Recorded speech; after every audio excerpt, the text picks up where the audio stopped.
할렐루야. 오늘 제목은 악인과 의인에 대한 하나님의 경륜입니다. 하나님은 악인에 대한 경륜과 의인에 대한 경륜이 다릅니다. 그렇기 때문에 우리는 모든 것을 볼 때에 하나님이 악인에 대해서 가지고 있는 그 경륜과 의인에 대해서 갖고 있는 그 경륜을 잘 분별할 줄 알아야 되고, 하나님의 그 선하신 뜻이 어떻게 그 백성들과 또 세상의 악인들에게 이렇게 나타나는가 하는 것에 대해서도 우리는 지식을 가져야만 합니다. 여기 첫 번째 보면 악인에 대한 하나님의 경륜을 말하는데 21절에 보면 악이 악인을 죽일 것이라고 말씀합니다. 성경에서 악인이라고 하는 말씀은 하나님을 알지 못하는 자, 예수 그리스도를 믿지 아니하는 자를 악인이라고 합니다. 그것은 분명한 사실입니다.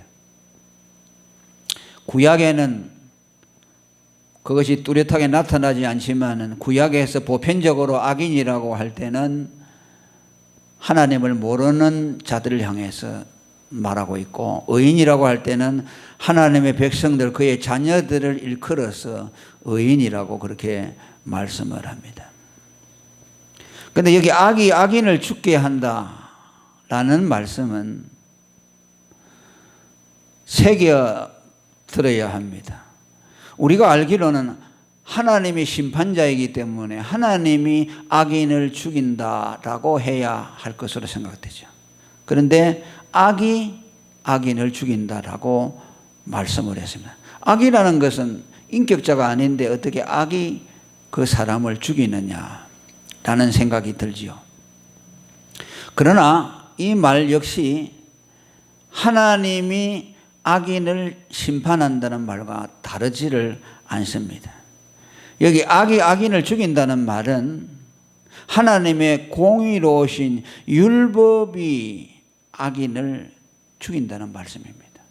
악이 악인데 악이 악으로 되는 것은 하나님의 율법이죠. 율법이 없으면 악과 죄가 드러나지 않는다고 말이에요. 그러니까 악이 악인을 죽인다는 말은 율법이 악이라고 한 그 악이, 곧 율법이 그 악인을 심판한다 하는 뜻입니다. 그러니까 하나님은 죄인을 심판할 때 뭘 가지고 합니까? 율법을 가지고 심판합니다. 율법이 없으면 하나님이 심판하지 못해요. 그러니까 악이 악인을 심판한다는 말이나 율법이 악인을 심판한다는 말이나 하나님이 악인을 심판한다는 말이나 그것은 동일한 의미로 받아들여도 된다는 말씀입니다. 악이 악인을 죽인다는 말은 구체적으로 무엇을 말씀할까요?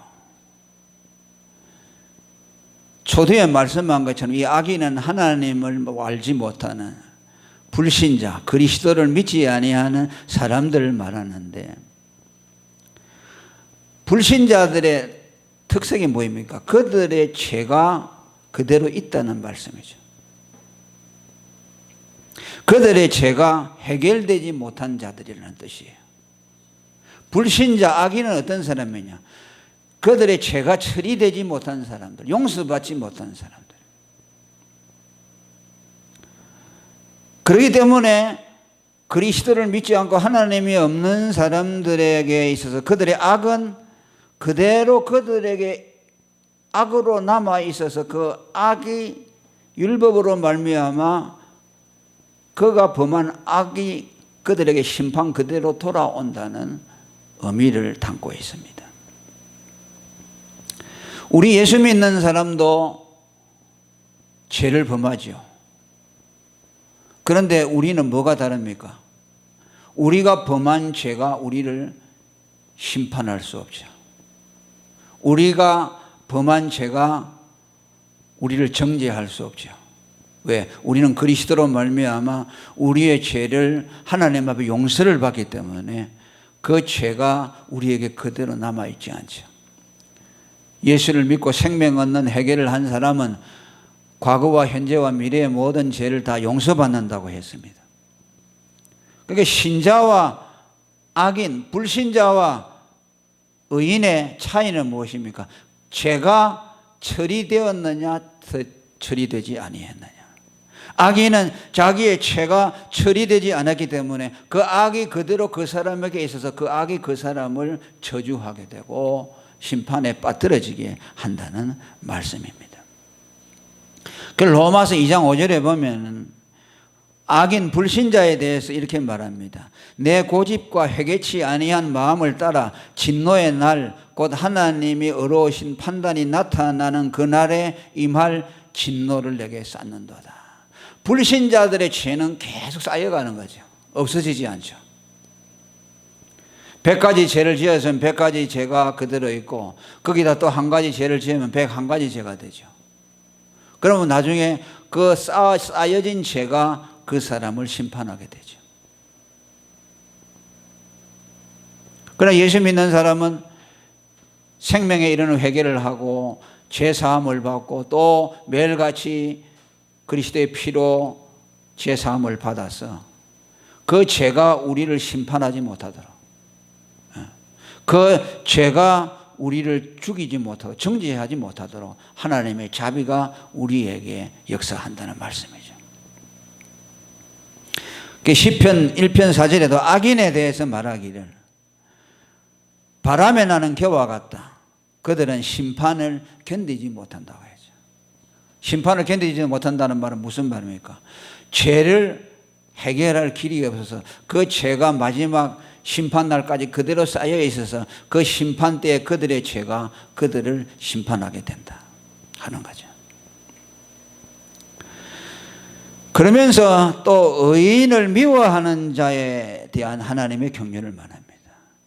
21절 후반절에 의인을 미워하는 자는 죄를 받으리라고 말씀합니다. 이것은 의인과 악인의 관계를 말씀하고 있죠. 의인은 그리스도를 믿는 하나님의 백성을 일컫는데 하나님을 알지 못하는 악인들이 하나님의 백성들을 향해서 미워하는 그 행위가 죄를 받게 한다는 말이에요. 이 죄를 받는다는 말은 영어에 보면 정죄함을 받는다 그러다. condemned라고 되어 있어요. be condemned. 심판을 받는다는 말씀이죠.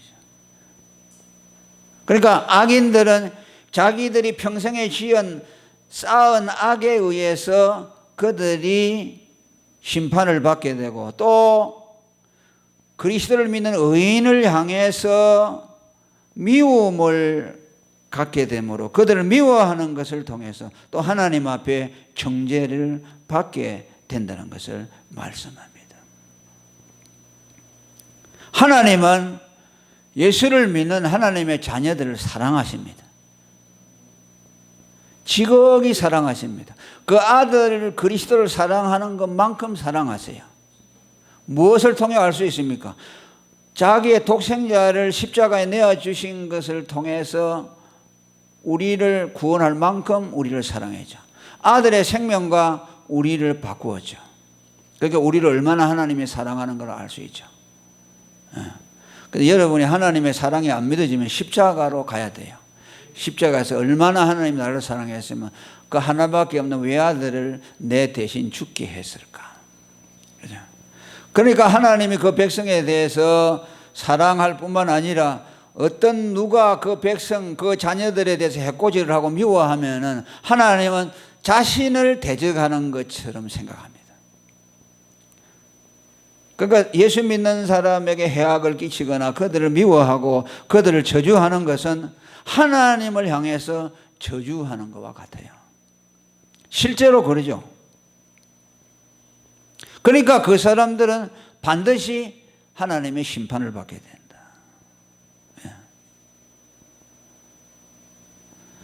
창세기 12장 3절에 보면 아브라함을 대해서 하나님이 이렇게 말합니다. 너를 축복하는 자에게는 내가 복을 내리고 너를 저주하는 자에게는 내가 저주하리니. 무슨 말입니까? 아브라함과 하나님 자신을 동일시한다고 그렇게 말합니다. 한마디로 말하면 그 뜻이에요. 어떤 사람이 너를 저주하면은 그것은 나를 저주하는 것이기 때문에 내가 그 사람을 그냥 두지 않겠다. 너를 저주하는 그 사람을 내가 너를 대신해서 저주할 것이다. 또 너를 축복하는 사람이 있다면 그건 너를 축복하는 것이 아니라 나를 축복하는 것이기 때문에 내가 그 사람에게 축복할 것이다. 아브라함과 하나님 자신을 동일시했습니다. 엄청난 일이죠. 자, 여기에서도 우리는 하나님이 자신의 생명과 우리를 바꿀 수 있다는 그 사랑을 보게 됩니다. 그래요. 하나님과 우리를 동일시했다는 것은 하나님 자신의 생명을 주고 우리를 구원할 수 있다는 것이 추정이 되죠. 그만큼 하나님은 우리를 사랑하시고 또 세상의 악인들이 우리들에 대해서 저주하거나 미워하는 것을 참아 볼 수 없는 그런 하나님이신 것을 우리에게 말씀합니다. 그 아브라함은 왜 그랬습니까? 그가 의인이기 때문에 그렇죠. 그죠? 의인을 미워하는 자는 죄를 받으라 그랬죠. 왜 하나님이 아브라함을 대적하는 자를 대적하고 축복하는 자를 축복했습니까? 오늘 말씀이죠. 아브라함은 의인이기 때문이죠. 창세기 15장 6절에 아브라함은 믿음으로 의롭다함을 받았다 그랬죠. 아브라함이 여호와를 믿으니 여호와께서 이를 그의 의로 여기셨다 그랬죠. 그러니까 구약에서도 의인은 누굽니까? 믿는 사람을 말하는 것이죠. 하나님을 믿는 사람. 그러니까 구약에는 예수 그리스도의 계시가 충분히 안 나타났기 때문에 그냥 하나님을 믿는다고 했죠. 그러니까 정확하게 말하면 예수 그리스도와 하나님을 믿는 거죠. 신약적으로 말하면. 하나님을 믿으니 또 나를 믿으라. 그 사람이 의인이라는 것이고 그 의인을 미워하는 자들에 대해서 하나님은 자신을 미워하는 것처럼 그 사람을 미워하고 저주한다는 말씀입니다. 실제로 세상의 불신자들이 예수 믿는 의인들을 저주하고 미워하는 것은요, 실제로 하나님에 대한 적대감에서 나오는 겁니다. 그들은 사람을 미워한다고 하죠. 그러나 자신들도 모르죠. 영적으로 말하면 그 속에 마귀가 들어있어 가지고서 하나님이 싫으니까 하나님을 믿는 그 사람이 싫은 거야. 그러니까 기독교사에서 모든 핍박을 할 때에 왜 사람들이 예수 믿는 사람들을 그렇게 저주했느냐? 그럴 수가 없잖아요. 뭐 그 사람들이 뭐 밥을 내라고 합니까? 돈을 내라고 합니까? 그런데 왜 예수 믿는 사람들에서 세상이 그렇게 대적하고 했습니까? 그들 속에 있는 마귀가 예수 믿는 사람 속에 있는 하나님, 그리스도, 그를 미워하기 때문에 그런 거죠. 가인이 아벨을 돌로 쳐 죽인 것도 왜 그랬습니까? 시기에서 그런데 근본은 뭡니까? 아벨 안에 있는 하나님을 미워했지. 제사 드리는 것이 무슨 문제다. 하나님이 자기 제사는 안 받아주고 동생의 제사만 받아줬다고 시기해가지고 돌을 가지고 쳐 죽입니까? 그러니까 하나님에 대한 적개심이죠. 스데반 집사를 유대인들이 돌로 쳐서 죽인 것도 무엇입니까? 그 스데반 안에 있는 하나님 예수 그리스도에 대한 적개심이 그를 죽이도록 만들었습니다.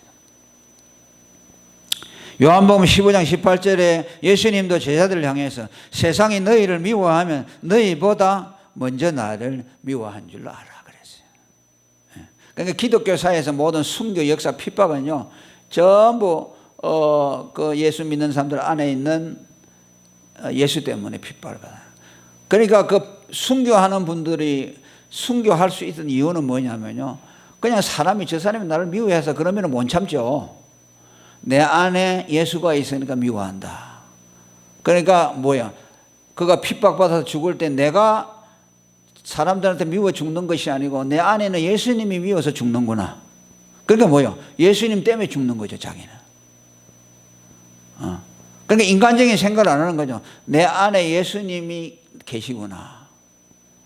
예수님이 지금 핍박을 받고 있구나. 그러니까 얼마나 영광스러워요. 그러니까 그 핍박과 순교를 마다하지 않죠. 그냥 인간적인 생각으로 그냥 미워하는 거 보면 그냥 인간적인 분노 이런 것만 본다면은 그런 생각이 안 들죠.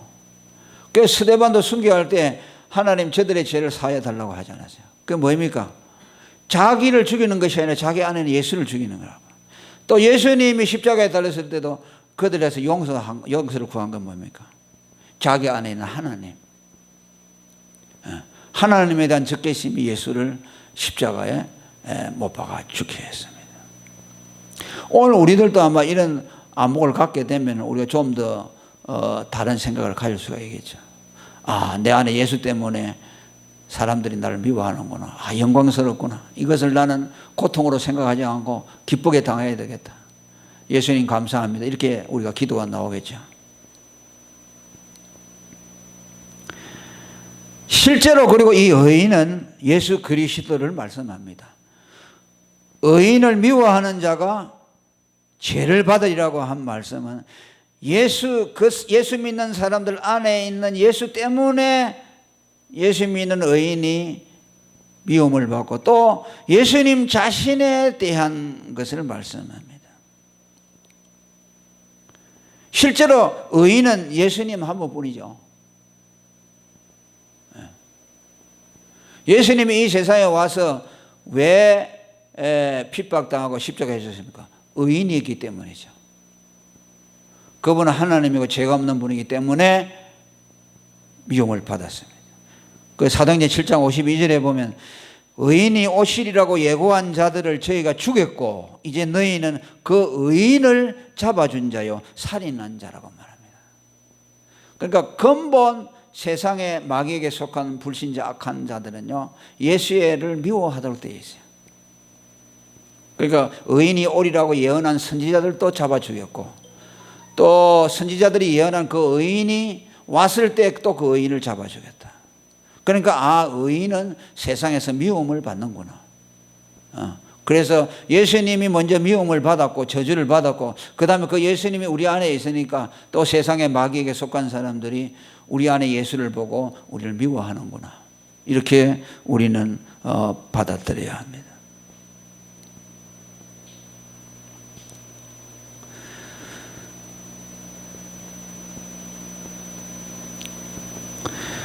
그리고 세 번째로 또 뭐라고 했습니까?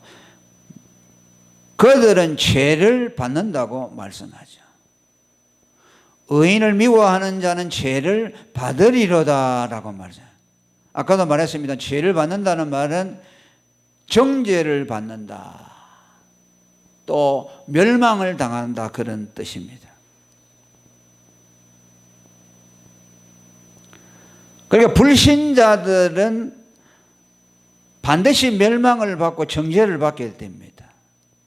왜 그렇습니까? 그들은 하나님의 심판에서 피할 길이 없기 때문에 그렇죠.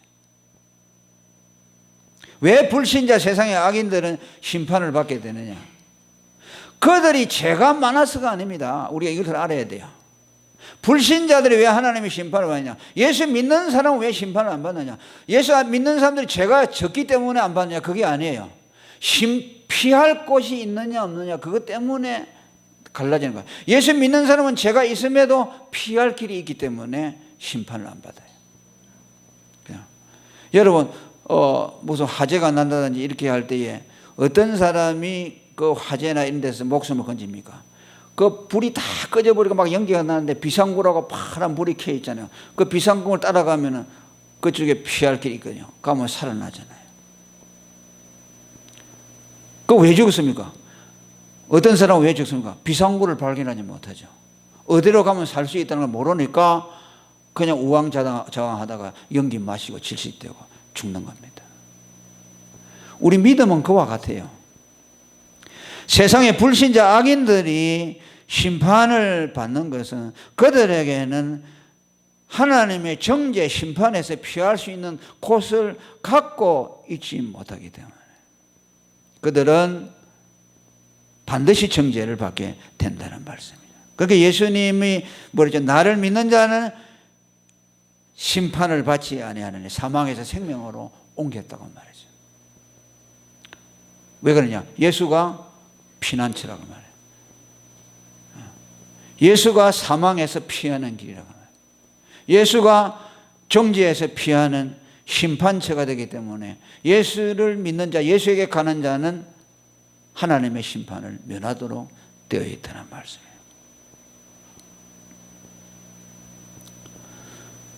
폭우가 쏟아질 때 여러분, 우리는 어디로 갑니까? 비를 피해서 처마 밑으로 뛰어가죠.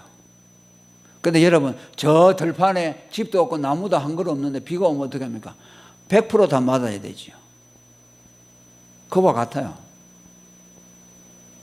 하나님의 심판이 막 쏟아지는데 거기서 살아남을 수 있는 사람은 누굽니까? 죄가 맞느냐 죄가냐가 아니고 거기에서 피할 수 있는 곳을 발견하는 사람이에요. 노아의 홍수 때도 누가 홍수에서 건졌습니까? 홍수에서 피할 수 있는 사람, 방주에 들어가는 사람이죠. 유월절 하나님의 사자가 와서 집마다 죽음을 갖다 줄 때에 누가 피했습니까? 어린 양의 피가 뿌려진 그곳이 피할 곳이죠. 그 피가 뿌려진 집에는 하나님의 심판이 임하지 못했죠. 하늘에서 막 비행기가 공습을 할 때 누가 어떤 사람 방공호를 아는 사람은 그 속에서 피할 수 있지만 허벌판에 바위 하나 없는 데 있다면 100% 공습을 받아서 죽게 되겠죠. 예수를 믿는 것은 이와 같습니다. 예수는 우리의 피난처입니다. 하나님이 우리를 심판할 때 피할 바위와 같다고 말씀합니다. 그게 얼마나 복입니까? 아멘. 예수 믿는 것이 얼마나 복인지 몰라요.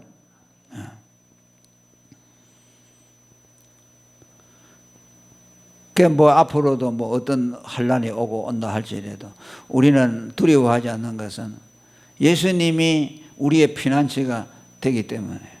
그 사무엘상에 보면요, 하나님이 다윗을 보호하는데 생명 싸개 안에 두어서 보호했다 그래요. 아비가일이라는 자가 와서 하나님의 예언을 하는데, 주는 어떤 환란이 와도 하나님이 보호해 주실 것입니다. 그러니까 예수 믿는 사람은요, 이동용 피난처를 갖고 다니는 것과 같아요. 우리의 영혼을 늘 주님이, 예수님이 우리를 생명사계로 싸서 악한 데서 보호해 주시고 멸망에 빠지지 않도록 하시고, 위험한 길을 갈 때는 하나님이 언제나 함께 하셔서 앞에 장애물이 있을 땐 치워주시고 마귀의 공격에서 우리를 보호해 주는 거죠. 우리가 하루하루 사는 것이요, 우리 힘으로 사는 것 같지만 다 하나님의 은혜로 살아요. 믿음을 지켜나가는 것도 마찬가지고. 여러분, 믿음 지켜나가는 것이 보통으로 되는 줄 압니까? 안 믿어지는데 어떡합니까? 사람들 보세요. 믿으려고 하는데 안 믿어지는 사람들이 있잖아요. 정말 그같이 고통스러운 거 있을까요? 안 믿어지면 어떡하겠어요? 참.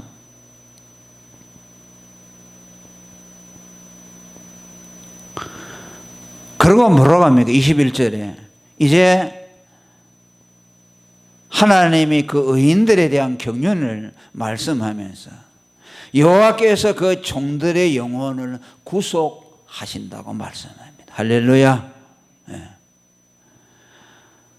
하나님께서는 당신의 종들의 영혼을 구속하신다, 구원하신다 라는 말씀이죠. 여기서 하나님의 종이란 누구를 말씀할까요? 제사장들, 또 하나님 앞에 쓰임을 받는, 부름을 받는 선지자들, 왕, 이런 사람들만 일컬어서 하는 말이 아니고 하나님의 백성 이스라엘, 야곱을 향해서 하시는 말씀입니다. 그러니까 오늘 말하는 우리 모든 예수를 믿는 하나님의 백성들, 그의 자녀들을 향해서 하나님은 당신의 종들이라고 말합니다. 자, 우리 예수 믿는 사람 이름이 많죠. 예수 믿으면 하나님의 자녀가 되죠. 믿는 자는 하나님의 자녀가 된다. 또 예수를 영접하면 그와 연합해서 그는 우리 안에 가고 나는 그 안에 가고 그리스도는 나의 머리가 되고 나는 예수님의 몸이 되고 신부가 되죠. 부부가 되죠. 연합되죠. 또 하나님의 백성이고 또 친구라고도 하고 호칭이 다양하죠. 근데 오늘 여기서는 그의 종이라고 말씀합니다. 그러니까 우리가 이 말씀에 유념해서 접근해야 되죠. 왜? 종이면 안 되잖아요. 왜? 종은 율법의 매인자를 종이라고 하잖아요. 율법을 지켜서 자기가 구원을 얻는 사람마다 종이라고 하잖아요. 그러면 그 사람은 구원받지 못한 사람이죠. 그러니까 여기서 종이라고 하는 것은 율법 아래 매여 있는 자를 말하는 것이 아니고 우리는 예수를 믿고 율법에서 자유했습니다. 자유했고 자녀가 되었고 그의 신부가 되었고 그의 백성이 되었습니다. 그런데 하나님이 구약 성경이나 또 신약 성경에 그의 백성들을 향해서 종이라고 하는 말씀은 우리의 신분을 말하는 것이 아니고 하나님을 향한 우리의 태도와 자세를 말씀하고 있어요. 신분이 아니에요. 우리는 종이 아니에요. 우리는 자유자고 하나님의 아들이고 그의 백성인데 하나님의 사랑을 받고 그 은혜가 너무 고맙기 때문에 종이 아니고 자유자이고 아들이고 그의 백성이지만 자신을 종처럼 하나님께 드리는 사람을 말합니다.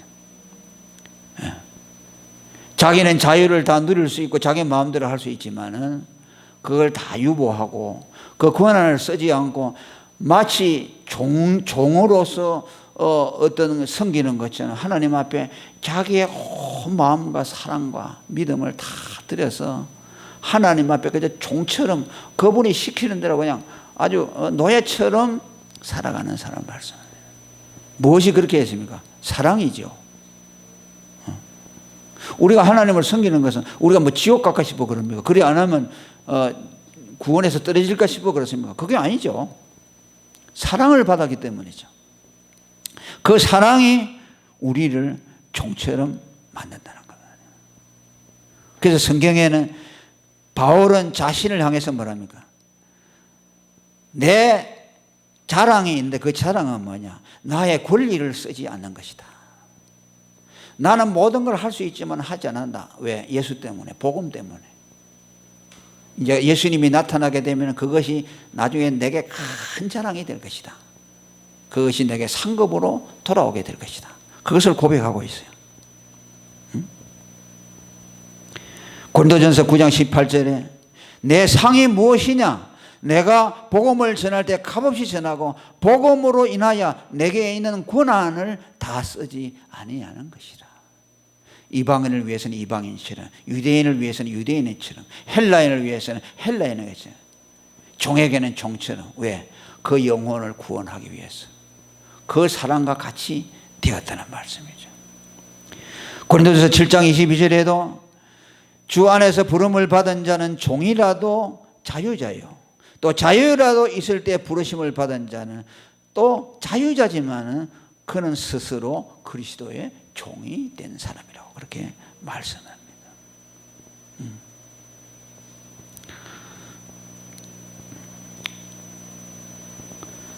참 오늘 우리들도 그렇게 되면 얼마나 좋을까, 그죠? 정말 하나님 앞에 종처럼 살면. 그 바울이 자신을 종이라고 했잖아요. 그런데 그 종이라는 말은요, 노예라는 뜻이에요. 슬레이브.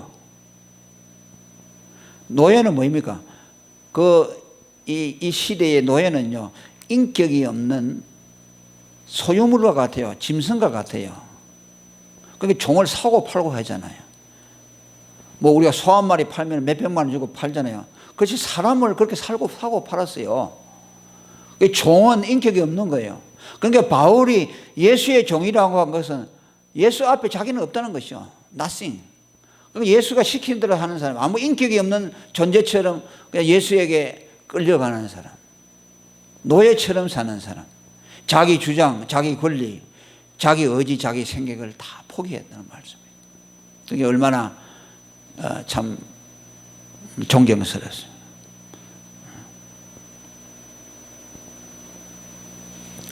하나님은 이스라엘 백성들을 향해서 그렇게 말합니다. 이사야 54장 8절에 보면요, 너를 지으신 자는 내 남편이라 그러죠. 남편이라고 했고, 또 41장 8절에 보면 친구라고도 했고, 그 다음에 또 8절에 보면 종이라고 했습니다. 그러니까 이스라엘 향해서 하나님이 이스라엘 향해서 너는 내 아내라 그랬어요. 그 다음에 아브라함아 너는 내 벗이라 그래놓고, 또 이스라엘아 너는 나의 종이라 그랬어요. 그러니까 신구약의 개념이 거의 다 들어있죠. 내가 너를 구속하여 불렀나니 너는 내 것이라, 종이라는 말이죠. 다윗도 왕이지만은 그는 평생 하나님의 뜻을 쫓아 섬긴 하나님의 종이었죠. 일생 그는 하나님의 뜻만 섬기다가 갔다고 말씀했어요. 바울도 언제나 자신을 종으로 지칭하기를 좋아했습니다. 예수 그리스도의 종 나 바울은 그랬어요. 그 종이라는 것을 너무 얼마나 그 종이라는 말은 어감이 안 좋고 나쁘면, 그런데 그리스도의 종된 것을 너무나 영광스럽게 생각했어요. 그래서 언제나 나는 그리스도의 종, 예수 그리스도의 종, 예수의 종, 하나님의 종. 부산에 옛날에 백영희 목사님은 설교할 때 딱 나오면 사회자가 먼저 딱 서가지고 이제 성경 읽고, 그 다음에 딱 그 목사님 나올 때 보면 하나님의 종이 나오셔서 말씀 전가했으면 그랬어요. 돌아가실 때까지 그랬어요. 나는 그 소리 들을 때 참 감격이 됐어요. 그래, 하나님의 종이라는 거. 종이라는 거 세상 사람들은 안 좋지만 하나님이 붙으니까 얼마나 좋습니까? 하나님을 섬기는 사람이잖아요. 우리가 하나님을 섬기는 사람이잖아요. 그게 종이지만은요, 영광스러운 거예요. 저와 여러분도 그렇게 사시기를 바랍니다. 예? 우리 권리 하나님 앞에 주장하지 말고 어떻게 하면 하나님의 종으로 살까? 예.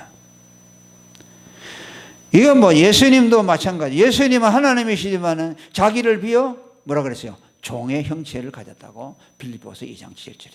그 종의 모형은 예수님이에요. 세상에 예수님이 어떻게 종입니까? 하나님이. 그런데 자신을 종이라고 해요. 이사야 42장 1절에도 하나님이 이렇게 말합니다. 내가 붙드는 나의 종, 내 마음에 기뻐하는 나의 택한 사람을 보라. 내가 나의 신을 그에게 주었으니 그가 이방의 공의를 베풀어. 누구를 한 겁니까? 하나님이 그의 아들을 향해서 하시는 말씀. 하나님이 예수님을 보고 내 종이라고 했어요. 왜? 그분이 사람의 몸을 입고 와서 아버지의 뜻을 받들어 죽기까지 충성했기 때문에. 예수님이 종이죠. 그래서 예수님을 인자라고 하잖아요. 구약의 다니엘서에도 예수님 인자라고 하고, 또 마가복음, 누가복음에 보면 예수님을 인자라고 표현하는데, 그 말은 뭐냐면요, 하나님을 뜻을 쫓아 섬기기 위해 온 종이라는 뜻이에요. 사람의 아들, 자유주의 신학자들이 말하는 것처럼 예수는 하나님이 아니고 사람의 아들이라는 의미에서 인자가 아니고 하나님의 뜻을 받들어 섬기는 인자라는 뜻, 종이라는 뜻이에요. 하나님 앞에 충성하는 종이라는 의미로 인자라는 말씀을 했어요. 그런데 그 김세윤이 같은 사람, 자유주의 신학자들은 그걸 갖다가, 인자를 갖다가 하나님 됨을 부인하는 것으로 쓰고 있어요. 그러니까 얼마나 그게 망령된 일입니까? 그리고 뭐라고 하십니까? 그 종들의 영혼을 구속하신다고 말씀합니다. 할렐루야. 이 종들의 영혼을 구속하신다는 말은 다른 번역에 보면요, 종들의 목숨을 건져주시고 보호해 주신다는 말씀입니다. 하나님 앞에 자신을 종으로 드리면서 그분의 뜻만을 쫓아 사는 사람들을 하나님이 특별하게 간섭해 주신다는 말씀입니다. 물론 우리가 뭐 종노를 안 해도 하나님은 우리를 사랑하기 때문에 지켜주지만, 또 특별히 하나님은 당신의 뜻을 받들어서 그분에게 종노를 하는 사람들을 하나님이 보호해 주신다는 뜻이에요. 상대적인 개념이 있죠. 인격자이기 때문에. 세 번역에 보면 주님의 종들의 목숨을 건져주신다고 했고, 공동번역에는 주의 종의 목숨을 구해 주신다, 그렇게 했습니다.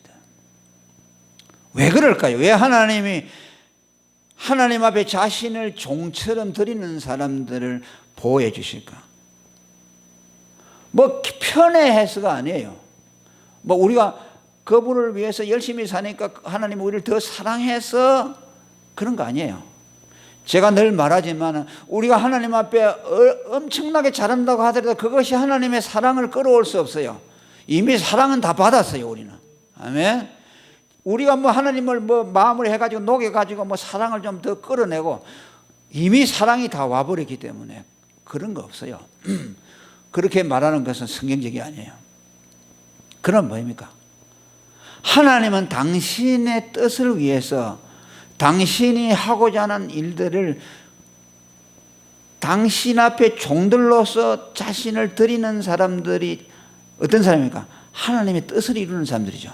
그러니까 그 사람들이 있어야만 하나님 뜻이 이루어지잖아요. 그러니까 하나님은 그 사람들에게 특별히 간섭한다는 뜻이에요. 안 그래요? 그 사람들이 없으면 하나님 뜻이 안 이루어진다 그러면 하나님은 안 돼. 쟤는 내 뜻을 이루는 종이니까 쟤들은 내가 특별히 보여야 돼. 그렇게 하신다는 말이에요. 그 리빙스턴인가 그런 말을 했죠.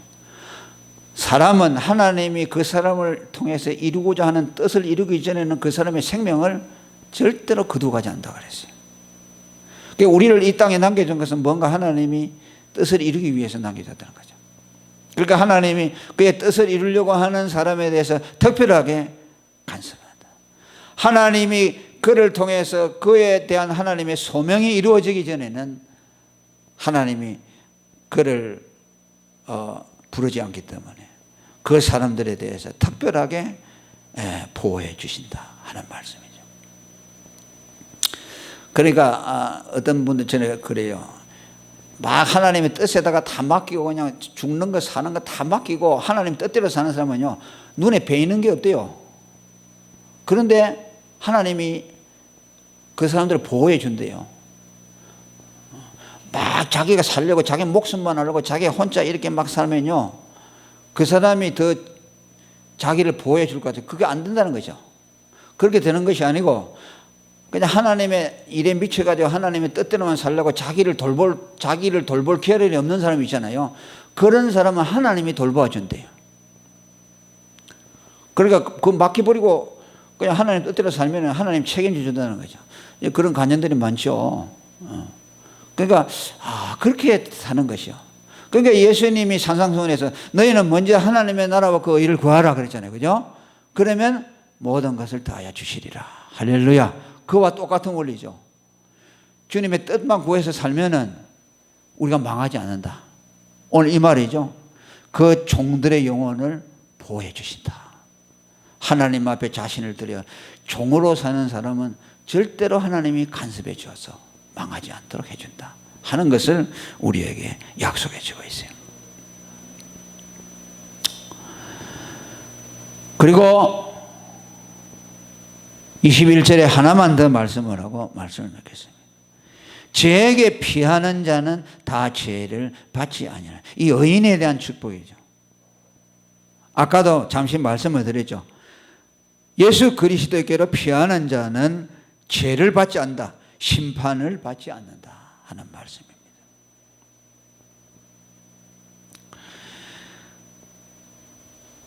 우리의 모든 인간의 행복과 불행은 뭡니까? 하나님이 그 사람에 대해서 심판하느냐 안 하느냐에 따라서죠. 그래서 그 사람의 운명이 갈라지죠.